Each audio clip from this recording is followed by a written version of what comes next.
L'histoire commence avec Yuta, un jeune homme maudit par l'esprit de son ami d'enfance, Rika. Quand Yuta se fait embêter à l'école, Rika est trop protectrice et tue tous les élèves. Et c'est pas super sympa. Après plusieurs incidents du genre, Yuta se replie sur lui-même. Il ne veut plus sortir, il ne veut pas faire de mal. Des chefs exorcistes veulent l'exécuter. C'est trop dangereux de le garder en vie. Mais Gojo, le plus puissant de tous les exorcistes, arrive à convaincre les vieux de le prendre sous son aile à l'école des exorcistes. Avec un flashback, on apprend que Yuta et Rika étaient super proches. Amoureux, ils se sont promis de se marier quand ils seront plus grands. Malheureusement, la vie en a décidé autrement. Rika se fait tuer dans un accident de voiture. Mais pire que ça, elle devient un esprit qui commence à le maudire. De retour à l'école des exorcistes, il n'y a que 3 élèves. Gojo présente le nouvel élève, Yuta. Mais lorsque Yuta rentre, les 3 élèves sentent une puissante énergie en lui. Ils se mettent instantanément en garde. Rika apparaît, se met à le défendre, leur mettant une sale raclée. Gojo apprend les bases de l'exorcisme. Certaines personnes, lorsqu'ils meurent, deviennent des esprits qui peuvent tuer d'autres humains. La mission des exorcistes, c'est justement de les éliminer. Les nouveaux compagnons de Yuta sont Maki qui utilise des armes d'exorciste, Inumaki qui maudit ses ennemis avec la voix mais qui ne peut pas parler normalement, ainsi qu'un panda. Ils sont divisés en équipes de 2 pour s'entraîner. Yuta et Maki font équipe, ils vont dans une école élémentaire avec Gojo. 2 enfants sont perdus, ils doivent les retrouver et les récupérer. Gojo active une barrière qui empêche l'extérieur de voir ce qu'il se passe à l'intérieur. Ça empêche aussi les esprits de s'enfuir. Maki a déjà repéré 3 esprits, elle est prête au combat. Yuta panique mais Maki arrive à les éliminer d'une seule attaque. Il continue à l'intérieur de l'école. Yuta n'a encore rien fait, il suit juste Maki. Il a peur et regarde un peu partout autour de lui. Maki lui demande de quel rang il est. Tous les exorcistes ont un rang qui vont jusqu'à S. C'est une sorte de classement de puissance, mais Yuta ne connaît pas son rang. Maki lui demande de lui montrer sa carte d'exorciste. Elle se rend compte qu'il est classé plus haut que lui, il est classé rang S. Elle se demande vraiment pourquoi.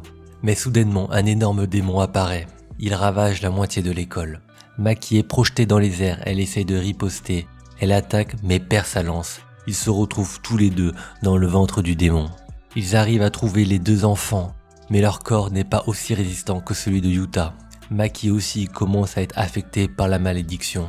Elle prend Yuta par le col et lui demande « Pourquoi tu veux devenir un exorciste ?» Il ne veut pas faire de mal autour de lui, mais il veut surtout rester en vie. Il accepte alors son pouvoir et met la bague que Rika lui a offerte. Rika est invoquée, c'est un esprit de rang S. Elle détruit l'autre esprit, permettant à Yuta de réussir sa mission.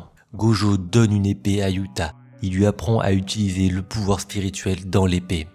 Durant plusieurs mois, Yuta s'entraîne avec Maki à l'épée. Il apprend extrêmement rapidement. C'est un génie du combat.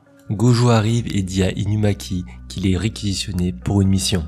C'est une mission facile qu'il pourrait faire tout seul. Gojo en profite de demander à Yuta de l'accompagner. Ça lui fera de l'expérience. Yuta reste intimidé par Maki car il a du mal à communiquer avec lui.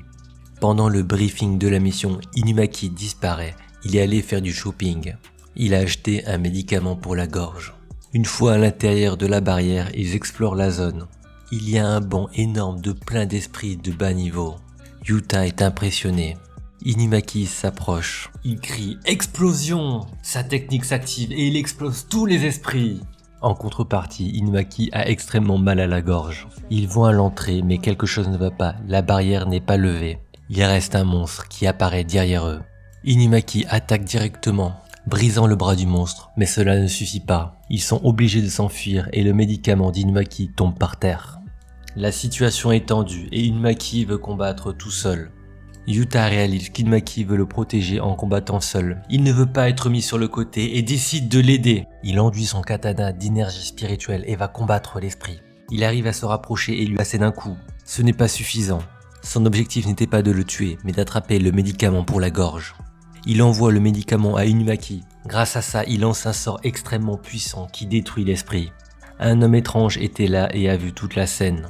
Il a même récupéré la carte de Yuta. Mais il est déçu de ne pas avoir vu Rika. Peu de temps après, Gojo inspecte les lieux. Il ne devait pas y avoir un esprit si puissant. Gojo sent la présence de l'homme qui était en train de les regarder. Il devine que c'est Geto Suguru qui a mis ce piège en place. C'est un exorciste qui a été banni de l'ordre. car il a tué énormément d'humains. Suguru aide une humaine qui ne sait pas qu'elle est maudite. Il est capable d'absorber les esprits et libérer la femme.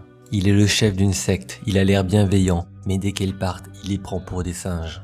Il considère que les exorcistes ne doivent pas rester cachés. Il veut que le monde soit dirigé par les exorcistes.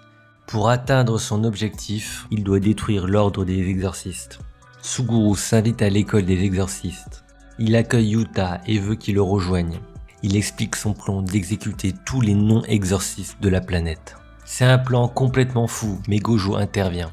Suguru en profite pour déclarer la guerre à tous les exorcistes, annonçant que Tokyo et Kyoto vont être attaqués le 24 décembre. Il va libérer des milliers d'esprits maléfiques pour tuer tous les non-exorcistes. Il nargue Gojo en disant qu'il peut essayer de l'arrêter s'il peut.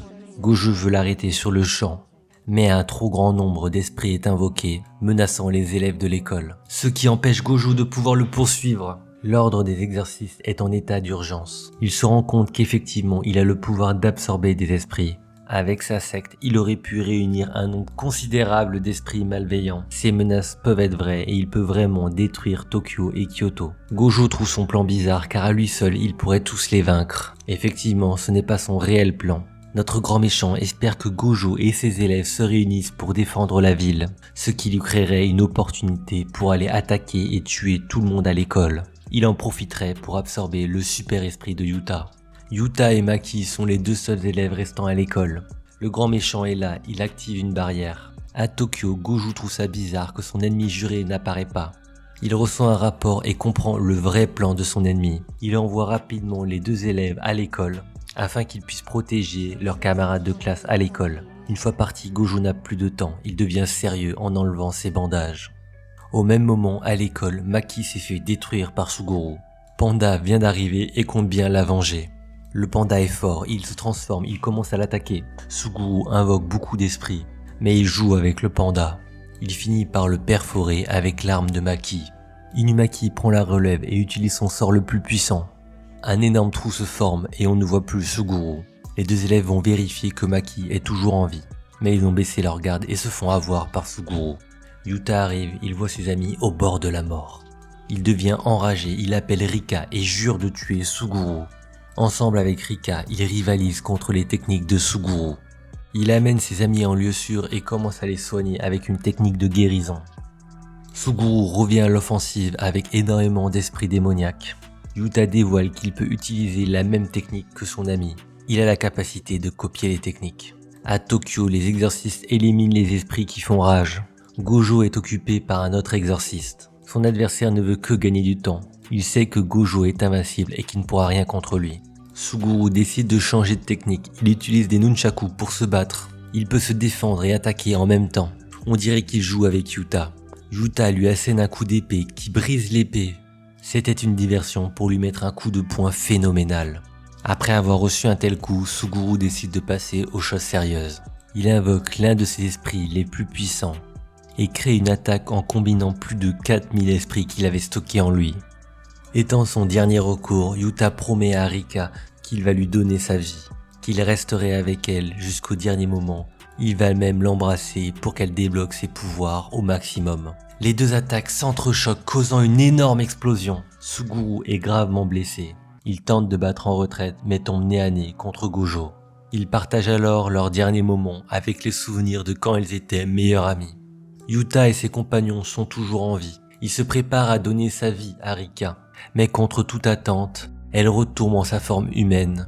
Gojo lui explique que ce n'est pas Rika qui l'a maudite. Yuta est le descendant d'une lignée d'exorcistes extrêmement puissants, et c'est lui, lors de sa mort, qui l'a maudite, et qui l'a ainsi forcé à la suivre en tant qu'esprit. Heureusement, maintenant elle est libérée et peut partir en paix. Après ça, Yuta devient un vrai exorciste. Il va passer le reste de ses aventures avec ses amis, tout en gardant la bague de Rika. Merci d'avoir regardé ce résumé d'anime avec Pierre et Mathias. Cette fois, c'était un peu spécial, c'était le résumé d'un film.